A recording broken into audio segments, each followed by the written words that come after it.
জাতীয় cricket league NCL টি-20-তে আজ bat হাতে ঝড় তুললেন তামিম ইকবাল। চট্টগ্রামের হয়ে খেলতে নেমে এক অসাধারণ ইনিংস উপহার দিলেন এই তারকা ব্যাটার। শুরুতে কিছুটা ধীর গতিতে ব্যাটিং করলেও ইনিংসের মাঝপথ থেকে তামিম রূপ নেন বিধ্বংসী ব্যাটারের। পাওয়ার প্লেতে প্রথম 20 বলে করেছিলেন মাত্র 21 রান, কিন্তু পাওয়ার প্লের শেষ বলে এক বিশাল ছক্কা হাঁকিয়ে তিনি স্ট্রাইক রেট 100 এর উপরে নিয়ে যান এবং এরপর থেকে হাত খুলে খেলতে শুরু করেন। তামিম তার 50 পূর্ণ করেন 37 বলে, তবে 50-র পর যেন আরো আত্মবিশ্বাসী হয়ে ওঠেন তিনি। শেষ 34 বলে যোগ করেন আরো 70 রান।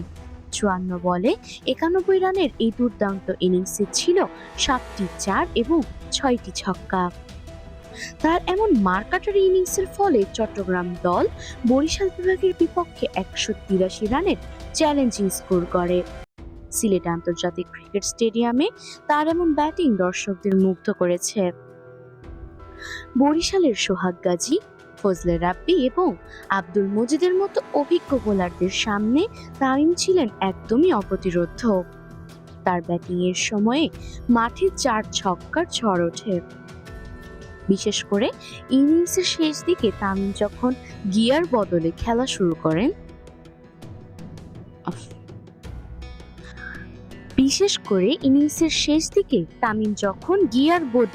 শুরু করেন তখন প্রতিপক্ষ বোলারদের জন্য বল করা ছিল এক দুঃস্বপ্নের মতো। তার একের পর এক শক্তিশালী শট চট্টগ্রামের ড্রেসিং রুমে আত্মবিশ্বাস বাড়িয়ে দেয়। তবে গতকালের ম্যাচটি ছিল তামিমের জন্য একেবারেই ভিন্ন। ঢাকা বিভাগের দুর্দান্ত বোলিংয়ের কারণে চট্টগ্রাম বিভাগকে তাড়া করতে হয়েছিল মাত্র 65 রানের লক্ষ্য।